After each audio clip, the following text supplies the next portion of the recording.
मसीह खुदावन में आज की सुबह आप सब पर सलामती हो। मैं पास्टर सुहेल जॉन एक बार फिर मॉर्निंग डिवोशन के साथ आप सबकी खिदमत में हाजिर हूँ। हम सीख रहे हैं रूहानी जंग। ईमानदार रूहानी जंग लड़ता है इस ज़मीन पर रहते हुए, और तब तक लड़ता रहेगा जब तक मसीह खुदावन बादलों पर आ नहीं जाता। खुदा के लोगों, रूहानी जंग करनी है हमें, और ईमानदार होते हुए हमें जिस्म की ख्वाहिश पर गालिब आना है। ये नहीं कि जिस्म की ख्वाहिश हम पर गालिब आए। हमने ज़िनाकारी पर, हरामकारी पर बातचीत की, ईमानदार उस पर गालिब आता है। और आज सुबह हम नापाकी पर बात करेंगे। ईमानदार जंग के दरमियान नापाक चीज़ों पर, नापाक सोचों पर, नापाक कामों पर वो गालिब आता है, क्योंकि खुदा का रूह उसे दलेर करता है और वो नापाकी की तरफ नहीं जाता, बल्कि वो पाकीज़गी के साथ नापाकी पर गालिब आता है। कलाम मुक़द्दस के अंदर खुदावंद यीशु मसीह ने उन्हें मुबारक कहा है, जो पाक दिल हैं वो खुदा को देखेंगे। जो पाकीज़गी के अंदर ज़िंदगी गुजारते हैं वो रूहानी तौर पर बढ़ते जाते हैं। और याद रखिए, पाकीज़गी के अंदर रहने वाला, खुदा से रिफ़ाक़त रखने वाला नापाकी पर गालिब आता है। दुनिया की ख्वाहिशात, दुनिया की चीज़ें, दुनिया के काम, नाच रंग, दीगर चीज़ें उसे नापाक नहीं कर सकती। सोशल मीडिया के ऊपर जो चीज़ें हैं, जो लोग वेबसाइट पर जाकर चीज़ों को देखते हैं, ईमानदार ऐसी चीज़ों पर गालिब आता है। वो चीज़ें ईमानदार पर गालिब नहीं आती। खुदा के लोगों, कलाम मुक़द्दस के अंदर इफिसियों 5:3 के अंदर लिखा है, और जैसा कि मुक़द्दसों को मुनासिब है तुम में हरामकारी और किसी तरह की नापाकी या लालच का जिक्र तक ना हो।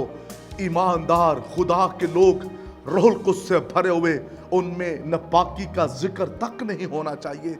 ऐसा काम उनकी ज़िंदगी के अंदर पाया नहीं जाना चाहिए। उनकी आंखें, उनका दिल, उनकी सोचें पाक होना चाहिए। उनके मोबाइल्स, उनके बेडरूम, उनकी हर एक चीज़, उनका रवैया, उनकी हर एक चीज़ पाक होनी चाहिए, क्योंकि खुदा ने उन्हें पाकीज़गी के लिए बुलाया है। पहला तस्सलीकियों का खत 4 बाब 7वीं आयत के अंदर लिखा है, इसलिए खुदा ने हमको नापाकी के लिए नहीं बल्कि पाकीज़गी के लिए बुलाया है। खुदा के लोगों, हमें रूहुल कुद्स इसलिए दिया गया है हम पाकीज़गी में ज़िंदगी गुजारें, हमें पाक होने के लिए बुलाया गया है। लिखा है, जिस तरह तुम्हारा बुलाने वाला पाक है, तुम भी अपने सारे चाल चलन के अंदर पाक बनते जाओ। ईमानदार हर रोज़ पाक होता है, वो हर रोज़ नापाकी पर गालिब आता है, वो ख्वाहिशात पर गालिब आता है, वो जिस्म की ख्वाहिशात को मारता है, वो नापाकी के अंदर ज़िंदगी नहीं गुजारता। और जो नापाकी के अंदर ज़िंदगी गुजार रहे हैं वो रूहानी जंग हार चुके हैं। हारा हुआ शख्स नापाकी के अंदर ज़िंदगी गुजारता है। हारा हुआ शख्स नापाकी के अंदर गिरफ्तार हो जाता है। हारा हुआ शख्स जो है वो नापाकी की बदरूहों के अंदर गिरफ्तार हो जाता है। इब्लीस आपकी पाकीज़गी के खिलाफ है। खुदा पाकीज़गी को पसंद करता है। खुदा पाक लोगों को अपनी खिदमत के लिए चुनता है। खुदा पाक लोगों को अपने जलाल के लिए इस्तेमाल करता है, और इब्लीस उन्हीं के खिलाफ होता है, और वो जिस्म की ख्वाहिशात को उनके आगे लेकर आता है, दीगर चीज़ों को उनके सामने ले आता है, ताकि वो किसी न किसी तरीके से नापाक हो जाएं। वो खाने पीने से हो, वो देखने से हो, वो छूने से हो, वो नापाक होने चाहिए। इब्लीस का ये प्लान होता है, लेकिन खुदा का रूह हमें ये बताता है हम पाकीज़गी के लिए बुलाए गए हैं, हम पाक रहने के लिए बुलाए गए हैं। ईमानदार पाकीज़गी की हालत में रहता है, और वो पाकीज़गी की हालत में खुदा की प्रस्तुश करता है। नापाक लोग खुदा उनकी खिदमत नहीं कर सकते, प्रस्तुश नहीं कर सकते।